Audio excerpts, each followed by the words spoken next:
Shalom saudaraku, bagaimana kabarnya? Ya, luar biasa dahsyat dan ajaib.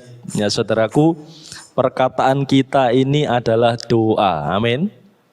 Ya, kalau kita memperkatakan sesuatu, terlebih terkait dengan kabar kita sedang berdoa untuk diri kita. Kalau kita berdoa luar biasa dahsyat dan ajaib, nah itu yang terjadi di dalam hidup kita, amin. Karena Tuhan mendengar apa yang kita ucapkan di sini, saudaraku. Ya, saudaraku, kita saat ini masih belajar ya. Untuk tahun ini biasanya kita temanya Tima Triwulan, ya. Tapi untuk tahun ini kita temanya Catur Wulan. Ya, kalau Triwulan kan per 3 bulan ganti, gitu ya. Tetapi kalau Catur Wulan per 4 bulan baru ganti. Ya, karena tema ini memang tidak bisa terpisahkan, saudaraku. Maka 3 ini harus kita bahas secara dalam. Nah, saudaraku, di minggu yang pertama ini, ya di bulan Januari, kita masuk dalam satu tema berakar di dalam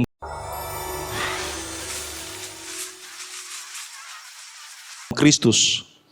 Ya, tetapi khusus minggu ini mungkin saya menyampaikan satu hal yang lebih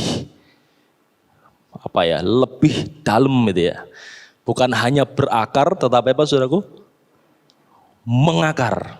Bedanya apa? Berakar dan mengakar. Nah, nanti saya akan jelaskan bagi saudara. Nah, hari ini kita akan belajar tema ini, saudara. Kenapa tema ini begitu penting? Ya, di tahun ini kita belajar berakar, bertumbuh, berbuah. Nah, ini adalah takdirnya orang percaya. Orang percaya ketika dia hidup bernafas, dia dipilih oleh Allah menjadi orang percaya, orang Kristen. Saat itulah takdirnya, dia harus berakar, bertumbuh, dan berbuah di dalam Tuhan.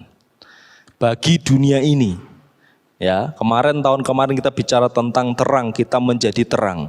Di tahun ini kita berbicara tentang kita harus menghasilkan buah di dalam hidup kita. Nah, itu ada yang namanya proses, step by step. Nah, saudaraku, makanya tema ini sangat penting. Kenapa berakar dan mengakar dalam Kristus penting? Nah, sebelumnya kita akan belajar hal ini.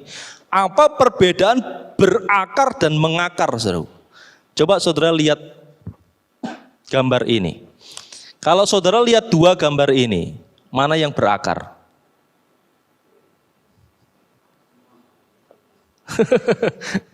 Mana yang mengakar? Wah, kayaknya sama ya, berakar sama mengakar, betul enggak? Coba saudara pikirkan lebih dalam lagi, berakar sama mengakar sama atau beda? Lebih kuat mana, berakar atau mengakar?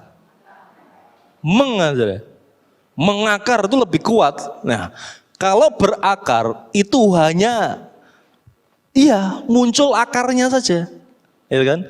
Sebuah tanaman kemarin Pak Daniel menjelaskan kalau saudara mencermati, ya, ketika tanaman ditanam, saudaraku, dia akan berakar. Nah, akar ini beberapa fungsinya, salah satu yaitu menyerap segala mineral, unsur hara, ya. Semuanya diserap dari tanah untuk dia pertumbuhan bagi tanaman tersebut. Nah, saudaraku, itu yang dinamakan berakar. Tetapi ada yang lebih dalam lagi. Kalau ini terjadi di sebelah rumah saudara, yang terjadi apa? Bangunannya, ya saudara, akan bergelombang, ya, akan porak-poranda. Di Greenwood, ya, kami sebelum pindah sana, saat kami bersih-bersih, tetangga bilang, Pak Widi, boleh enggak pohon ini kita tebang? Oh, boleh Bu, enggak apa-apa. Kenapa? Karena akarnya sudah sampai kamar saya. Wah, akarnya sudah sampai kamarnya, saudara. Tapi puji Tuhan belum sampai kamar saya, saudara. Ya, akhirnya ditebang dulu, ya. Wah, itu nebangnya setengah mati. Wah, akarnya gede, Ya saudara. Nah ini yang dinamakan mengakar. Jadi kalau berakar itu memang proses pertumbuhan dari sebuah tanaman. Tetapi sebuah tanaman itu pasti berakar, namun belum tentu sampai mengakar. Betul? Nah, goal kita saudaraku menjadi orang percaya itu bukan hanya berakar dalam Kristus. Tetapi pengertian berakar di sini sampai mengakar dalam Kristus, saudaraku. Jadi setiap otot-otot iman kita, setiap akar-akar iman kita ini, itu betul-betul sampai mencengkeram yang namanya iman di dalam Kristus Yesus. Amin. Nah orang yang model gini saudaraku, itu apa yang dipikir dia Kristus, apa yang direncana Kristus, apa yang dikeluarkan dari mulutnya Kristus, dan apa yang dilakukan dalam hidupnya Kristus. Ini yang namanya militan. Amin. Ya, ini yang namanya militan. Goal kita menjadi orang percaya, bukan hanya menjadi orang percaya yang sorak-sore, yang hanya ke gereja rajin-rajin, terjadi problem, mundur. Itu hanya mengakar saja. Itu hanya berakar saja. Ya. Ingat ya, ketika ada firman ditaburkan.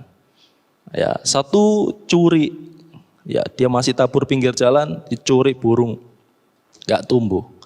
Ada yang ditabur di tempat lain, di tanah yang berbatu. Dia mengakar enggak? Berakar, tapi tahan sebentar saja. Yang satunya ditabur di semak duri. Ya, tertabur di semak duri. Dia berakar enggak? Berakar. Tetapi pertumbuhannya ini terhimpit, enggak kuat, akhirnya mati juga. Tetapi di tempat yang subur, dia bukan hanya berakar, dia mengakar, bertumbuh lebat, berbuah lebat. Nah saudaraku, nah inilah goal kita sebagai orang percaya. Makanya saudaraku, ketika kita bicara tentang berakar di dalam Kristus Yesus, kita bukan berbicara tentang sesuatu yang instan. Ya, bukan bicara tentang sesuatu yang cepat, tetapi bicara tentang proses. Amin. Bicara tentang apa saudara? Proses. Nah, kemarin sudah disampaikan Pak Daniel banyak hal, ya. Tapi hari ini saya akan mempertajam, ya, lebih mempertajam lagi dan memperdalam bagi saudara. Nah, saudaraku, kembali lagi. Nah, proses yang seperti apa yang harus kita dapatkan, saudaraku? Nah, proses yang seperti ini pertumbuhan iman orang percaya. Kita harus tertanam di dalam iman yang benar. Siapa engkau menyembah? Ya, menyembah siapa yang benar ini Tuhan yang seperti apa? Penyembahan saudara kepada penyembahan yang sejati.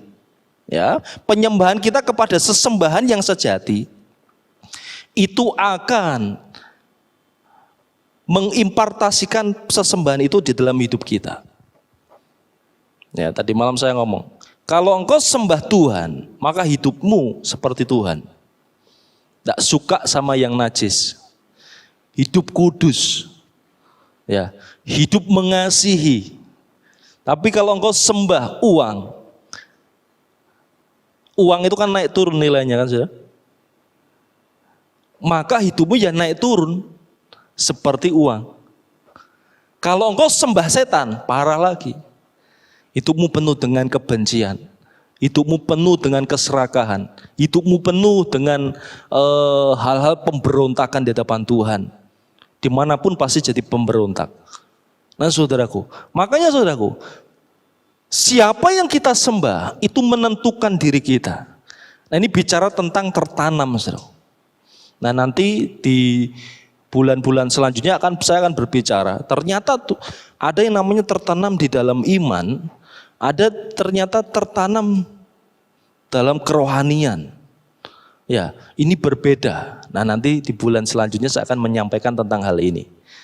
Atau saya nyampaikan bulan ini 1 kali ya? 2 kali? Oh ya wes, nanti bulan ini ya. Di season yang kedua saya akan sampaikan. Ternyata pertumbuhan kita dalam Kristus Yesus itu tidak sekedar. Saya akan nyampaikan besok. Nah, kembali lagi saudara. Prosesnya yang pertama tertanam, yang kedua berproses. Ya, setelah tertanam, dia akan berproses. Benih itu akan mati dulu. Ini namanya penanggalan diri. Setelah benih itu mati, benih itu akan bertumbuh menjadi sesuatu yang baru. Ya. Terus baru berakar, ya, baru bertumbuh dan mengakar. Dan baru akhirnya apa saudara? Berbuah. Ini proses yang harus kita lewati. Nah, yang paling tidak enak yang mana Pak? Yang paling tidak enak itu di sini sama di sini. Saudara akan mengalami banyak tantangan yang luar biasa. Saudara akan mengalami yang namanya terpaan yang luar biasa. Masih ingat ya? Pohon yang ada di perumahan dengan pohon yang ada di pesisir pantai, kuatan mana saudara? Pesisir pantai. Kenapa? Anginnya lebih gede. Ya, kalau di perumahan tidak banyak angin, ya, atau di perkampungan tidak banyak angin. Tapi kalau di pesisir pantai banyak angin. Ya, itu yang apa? Merangsang dia untuk bertumbuh. Nah, saudara, kembali lagi. Nah, kita akan belajar hal ini. Bagaimana kita menjadi orang percaya yang berakar dan mengakar di dalam Kristus Yesus. Nah, tentunya bukan dari ide Pak Widi, tetapi dari firman Tuhan. Amin. Kita akan buka di dalam Kolose pasal yang kedua.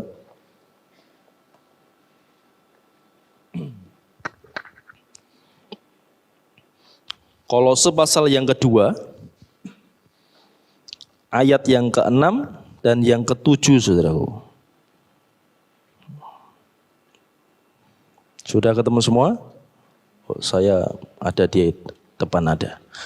Ya, yang sudah tidak bawa Alkitab atau kalau kitabnya terlalu kecil bisa lihat di depan. Ya, Kolose pasal 2 ayat 6 sampai yang ke-7. Kita baca sama-sama ya saudaraku ya.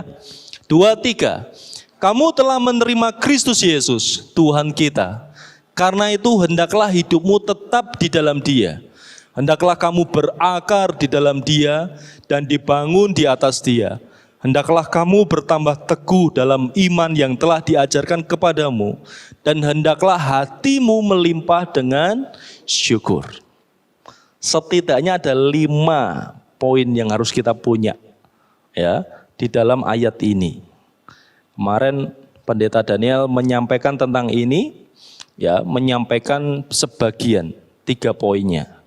Nah, saya hari ini menyempurnakan menjadi 5 bagian. Nah, apa saja saudaraku untuk kita menjadi orang percaya yang berakar dan mengakar dalam Kristus? Yang pertama, mari kita lihat ayat yang ke-6. Karena itu hendaklah apa? Hidupmu tetap di dalam Dia. Kalau saudara melihat punya Alkitab Android ya, itu ada, saudara bisa cek di terjemahan KJV, King James Version. Nah, saudara bisa cek. Di situ kata tetap di dalam Dia itu menggunakan kata berjalan di dalam Dia. Ya. Terus kalau saudara melihat lagi terjemahan bahasa Indonesia masa kini, BIMK, ya, saudara akan melihat kata ini. Hendaklah hidupmu bersatu dengan Kristus. Nah, saya suka dengan hal ini. Jadi kalau kita mau berakar dan mengakar dalam Kristus, prinsip yang pertama, kita harus apa saudaraku? Bersatu di dalam Kristus. Bukan ini persekutuan saudara, tidak. Tetapi hidup bersatu dengan Kristus ini adalah diri kita dengan Kristus itu harus connect. Diri kita dengan Kristus itu harus bersatu, nyatu saudara. Tadi saya bilang, Kristus Dia adalah Allah yang kudus. Allah yang kudus. Ya. tidak suka dengan kenajisan. Allah yang kudus tidak suka dengan yang namanya keras hati. Ya, Allah yang kudus, Allah yang suci. Dia suka dengan pribadi yang terbuka untuk dia hadir dan bersatu mengandalkan dia. Saudaraku, ini yang pertama. Saudara tidak mungkin berakar di dalam Kristus kalau saudara tidak bersatu dengan Kristus. Saya ngomong kepada saudara, saudara tidak bisa menjadi Kristen yang setengah-setengah. Saudara tidak bisa menjadi Kristen yang, maaf ya bahasa Jawanya, leda-lede. Apa itu leda-lede? Aduh, ya sudah. Saudara tidak bisa menjadi Kristen yang suam-suam kuku. Aku setengah Kristen, Pak. Aku setengah ikut setan. Ya, aku setengah Kristen, Pak. Tapi aku masih suka berzina. Aku masih suka ini, A, B, C, D, E, F, G. Yang kotor-kotor, enggak bisa. Kalau saudara mau jadi Kristen, ya Kristen sungguh-sungguh. Kenapa? Di Wahyu katakan kan, nanti saat aku datang, ya, suam-suam kuku, aku akan memuntahkan. Ini Tuhan tidak main-main. Nah, saya di sini, para hamba-hamba Tuhan menyampaikan di mimbar ini, mempersiapkan saya sendiri dan saudara ketika Yesus hadir. Kalau engkau menjadi orang percaya, tenanan saudara. Jangan seperti tadi, Kristen leda-lede, KLL, jangan. Apa itu saudara KLL? Kristen leda-lede. Ya, jangan saudara ya. Jangan menjadi Kristen leda-lede, tapi Kristen yang militan. Kristen yang sungguh-sungguh. Dimulai dari mana? Tuhan, aku mau berjalan di dalam Engkau. Tuhan, aku mau bersatu di dalam Engkau. Satu Tuhan. Bersatu dengan Tuhan. Ini bicara tentang apa saudara? Hidup tetap di dalam Tuhan. Itu apa? Hidup bersatu dengan Tuhan. Ini yang pertama. Yang kedua saudaraku, mari kita lihat. Hendaklah kamu berakar di dalam Dia. Berakar di dalam Kristus. Bukan hanya saudaraku, kita bersatu dengan Kristus Yesus, menjadi Kristen yang sungguh-sungguh. Tapi yang kedua, saudara harus menyerap ya sesuatu nutrisi dalam tanda kutip Kristus di dalam hidup saudara. Berakar di dalam Kristus tadi ya, berakar. Akar fungsinya apa sih? Menyerap unsur hara, menyerap yang namanya mineral di dalam tanah. Untuk apa fungsinya? Memberikan pertumbuhan bagi tanaman. Kalau saudara, loh Pak, kita baca-baca buku yang memotivasi, boleh enggak? Boleh. Pak, kita membaca atau mendengarkan khotbah-khotbah pendeta A, B, C, D, D, boleh? Boleh. Tetapi fondasi utama yaitu Alkitab, persekutuanmu dengan Tuhan tidak boleh terlepas. Saudara. Nah, berakar di dalam Kristus itu sungguh-sungguh saudaraku. Ada di Alkitab di ayat yang lain mengatakan, engkau harus mengenakan Kristus di dalam hidupmu. Artinya apa? Di dalam hidup kita saudaraku, kita harus menyerap segala yang namanya spirit Kristus di dalam hidup kita. Cara berpikir kita, cara berpikir Kristus. Hati kita mengerjakan sesuatu, hati yang seperti Kristus memilikinya. Apa yang kita kerjakan di dalam segala sesuatu hidup kita, seperti Kristus mengerjakannya.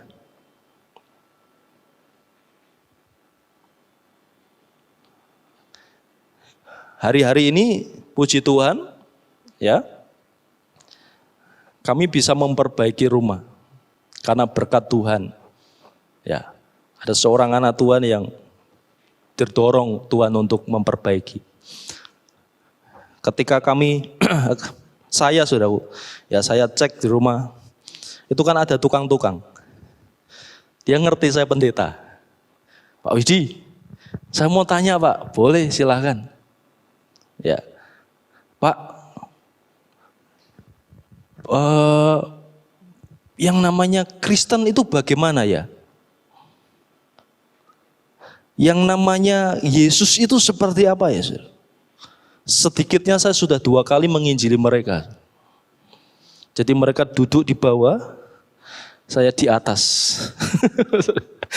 Ya, saya duduk, mereka juga duduk. Seperti orang ngajar, seperti komsel gitu. Ya. 1 tanya, ayo tanya apa? 2 tanya apa? 3 tanya apa? 4 tanya apa? Silakan tanya. Apa saja tentang kekristenan. Nah, di situ saya ada satu momen saya menyampaikan tentang Yesus adalah Allah. Saya menyampaikan kalau manusia jadi Allah, mungkin enggak? Jawab, enggak. Tapi kalau Allah jadi manusia, mungkin enggak? Jawab, mungkin. Nah, Isa Al-Masih yang kamu kenal, itu menurut kami, para orang percaya, adalah Allah yang menjadi manusia. Mungkin enggak? Mungkin. Nah, saudaraku. Nah, ketika saya melayani ini, saudaraku, hati saya adalah hati seorang penginjil. Ketika ada jiwa-jiwa seperti ini, saya harus beritakan Injil kepada mereka. Ketika saya ingin refreshing di desa pun, saya ditemukan dengan orang harus menginjil di situ. Dimanapun berada, baik atau tidak baik waktunya, Injil harus diberitakan. Ya, puji Tuhan ya, punya pendeta ya, seperti ini. Itu bukan tugas saya tok, tapi tugas saudara juga. Saya dan saudara punya satu tugas, beritakan Injil Tuhan. Amin. Beritakan Injil Tuhan. Gak tahu bagaimana caranya, saudara, dengan sepemahaman saudara. Makanya saudaraku, kembali lagi. Ketika kita berbicara tentang berakar dalam Kristus, kita berbicara itu menyerap spirit Kristus di dalam hidup kita. Ketika saudara disakiti orang, ya, pagi-pagi tadi kami sudah disakiti orang. Kita harus apa namanya? Mengamploki. Bukan ya? Aduh, mengampuni saudaraku. Bukan mengamploki, tetapi mengampuni. Amin. Ketika saudara direndahkan, saudara harus mengampuni. Ya. Jangan ploki, tapi puni. Ketika saudara dipandang sebelah mata di dalam hidup saudara, bahkan dicaci maki, saudara harus apa? Mengampuni. Loh, apakah Kristus melakukan itu, Pak? Ya. Kapan itu? Kalau saudara baca firman Tuhan, Yesus pernah salah enggak, saudara? Hah? Enggak pernah. Tetapi kenapa dia diludahi? Tahu diludahi, saudara? Saya enggak perlu praktekkan. Ya, keluarin toplek yang ada di dalam mulut ini. Sekarang mungkin corona, ya. Yesus mungkin bisa dianggap corona, ya. Diludahi banyak orang seperti itu. Dia harus dianiaya, saudara. Ya. Ketika dia dicambuk, tarik, dagingnya lepas, cas. Tapi di kayu salib Yesus ngomong apa? Bapa, ampunilah mereka, karena mereka tidak tahu apa yang mereka perbuat. Nah, itu namanya Spirit Kristus, saudaraku. Harus hadir di dalam diri orang percaya. Amin. Jangan saudara izinkan kebencian merusak hidupmu, merusak hatimu, merusak rezekimu. Amin. Nah, saudaraku, Tuhan mengajar kita berakar di dalam Kristus. Bukan hanya memiliki kasih, tetapi kita mengimpartasikan kasih. Mengimpartasikan, tahu ya? Mewujudkan, menyatakan kasih di dalam hidup kita. Salah satunya pengampunan. Nah, ini saudaraku. Ini makna berakar di dalam Kristus, yaitu menyerap nutrisi Kristus, menyerap yang namanya Spirit Kristus di dalam hidup kita. Jadi, ku mau sepertimu Yesus, itu terjadi dalam hidup kita. Bukan ngoco-ngoco seperti Yesus, tidak. Tetapi Spirit Kristus hadir dalam hidup kita. Amin. Nah, jadi saudaraku, ini yang kedua. Ya, kita mengakar dan berakar di dalam Kristus. Yang pertama, kita hidup bersatu dengan Kristus. Connect dimanapun. Yang kedua, saudara harus berakar di dalam Kristus. Yang ketiga, saudaraku, mari kita lihat.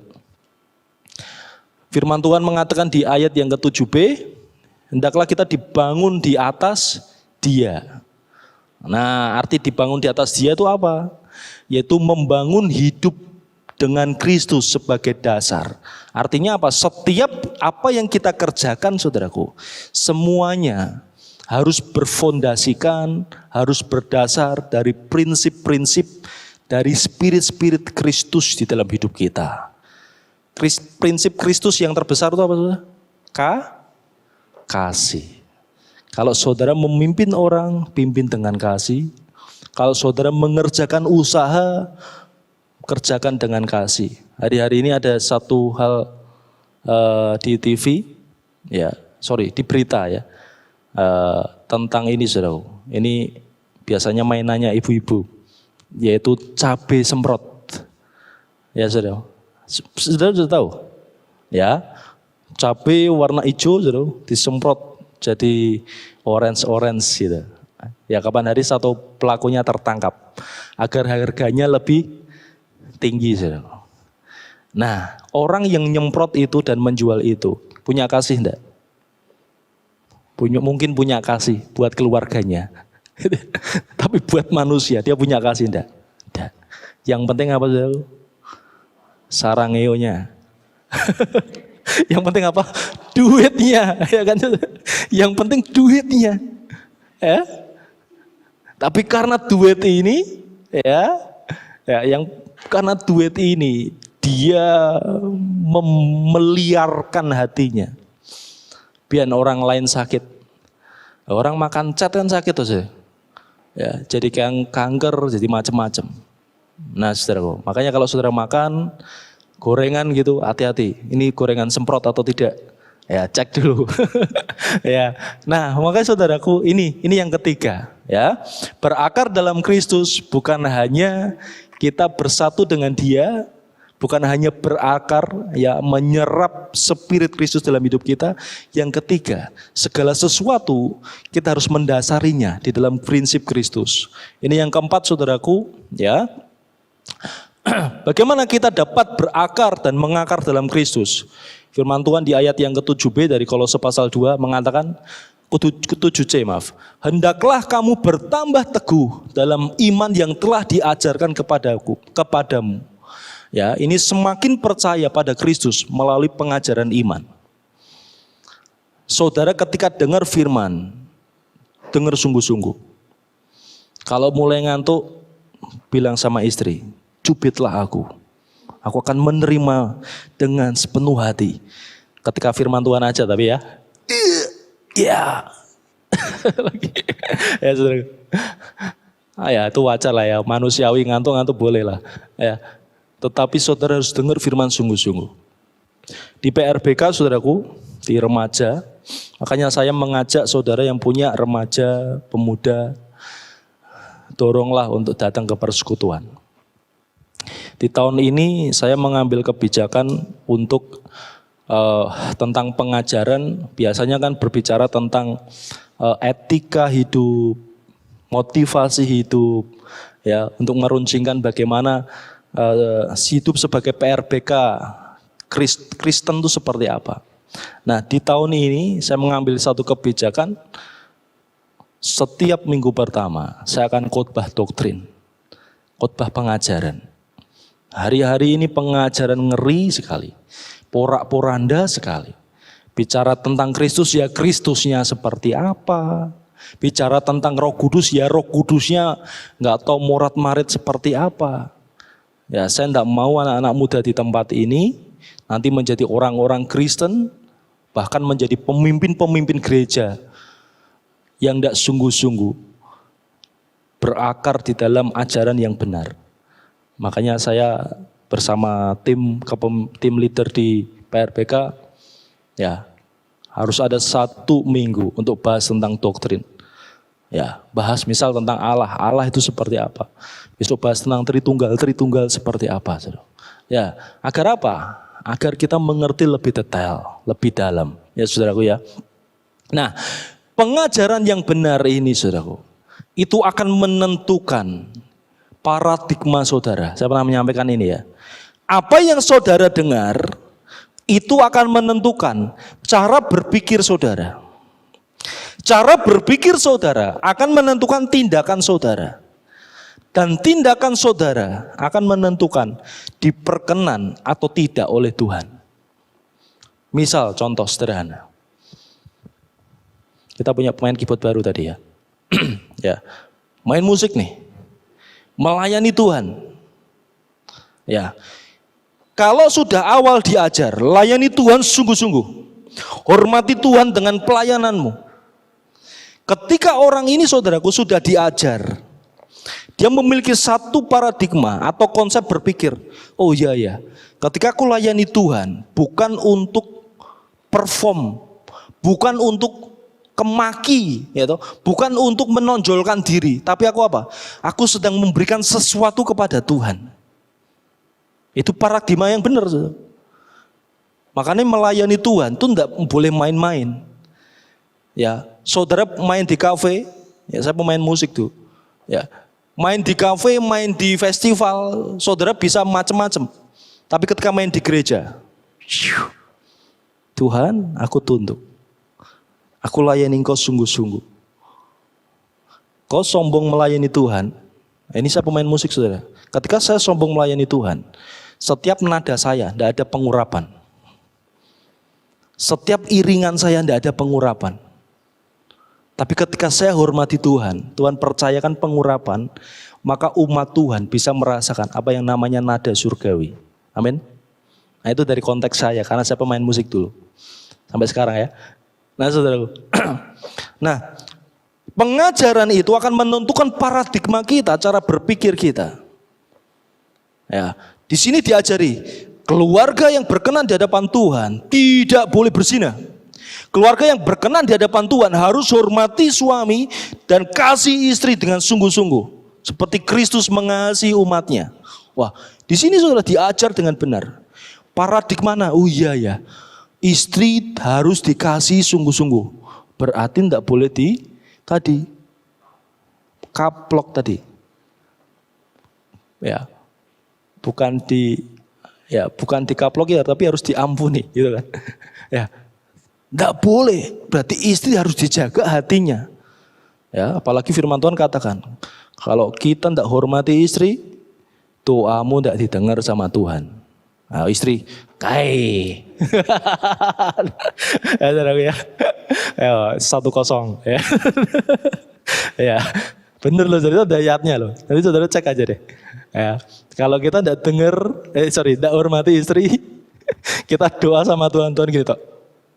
Nah, itu juga kebalikannya. Kalau istri tidak hormati suami, mau doa sampai berbusa-busa ya, tidak didengar sama Tuhan. Gantian, ya, kembali lagi ya. Nah, saudaraku, paradigma ini saudaraku akan menentukan tindakannya. Dan tindakannya itu akan menentukan dia berkenan atau tidak di hadapan Tuhan. Nah saudaraku, makanya semakin percaya kepada Kristus, saudara harus mendengar firman tentang Kristus Yesus. Harusnya tahun ini gereja kita itu betul-betul menyuarakan tentang Kristus secara detail dan dalam. Itu gereja yang benar, karena fungsi gereja berdiri untuk beritakan Kristus. Amin. Nah saudara, ini yang keempat. Yang kelima, saudara, yang terakhir ini. Nah, di ayat yang ke-7D dari Kolose 2, firman Tuhan katakan apa? Ya, Kita berakar dan mengakar dalam Kristus. Ternyata ada prinsip yang kelima. Kemarin sudah disampaikan Pak Daniel sih. Ya, saya cuma memberikan tambahan sedikit aja. Ya, hati meluap dengan syukur karena mengenal Kristus. Firman Tuhan katakan di sini, hendaklah hatimu melimpah dengan syukur. Kata melimpah itu bagaimana? Sedikit atau banyak? Sedikit, oh enggak kan? Banyak. Berlimpah, berlimpah-limpah. Di rumahmu ada makanan. Wah, banyak. Mau makan apa aja, silakan. Wah. Kamu ada air. Banyak. Mau gelogok sak galon silakan. Ya. Kenapa? Aku punya berlimpah-limpah. Nah, berlimpah-limpah ini berbicara tentang apa? Satu keadaan saudaraku, ya, yang penuh sampai meluap. Apa itu? Yaitu ucapan syukur, yaitu terima kasih. Makanya saudaraku, salah satu tanda saudara memiliki satu kepenuhan di dalam Kristus, salah satu tandanya, saudara sampai bisa, Tuhan terima kasih, aku sudah mengenal Engkau. Tuhan terima kasih, aku semakin mengenal Engkau. Saya beberapa kali baca firman Tuhan, Tuhan kasih pengertian, Bapa terima kasih, Kau sudah pilih aku. Tuhan terima kasih, Kau sudah selamatkan aku. Nah saudaraku, disinilah saudaraku, engkau dapat berakar dan mengakar dalam Kristus. Ketika hatimu engkau kondisikan, ketika hatimu itu pengenalanmu akan Kristus itu membuahkan satu ucapan syukur di dalam hidupmu, maka akar itu akan semakin kokoh dan semakin kuat dalam hidupmu. Amin. Nah saudaraku, 5 hal ini saudaraku, bagaimana kita menjadi orang percaya yang bukan hanya berakar, tetapi mengakar dalam Kristus. Yang pertama saudaraku, kita harus bersatu dengan Kristus. Amin. Yang kedua, kita harus berakar dalam Kristus. Menyerap saudaraku, Spirit Kristus dalam hidup kita. Yang ketiga, membangun hidup dengan Kristus sebagai dasar. Yang keempat, semakin percaya pada Kristus melalui pengajaran. Dan yang kelima, hati yang meluap dengan syukur karena pengenalan kita akan Kristus. Amin saudaraku. Mari kita akan berdoa untuk firman Tuhan.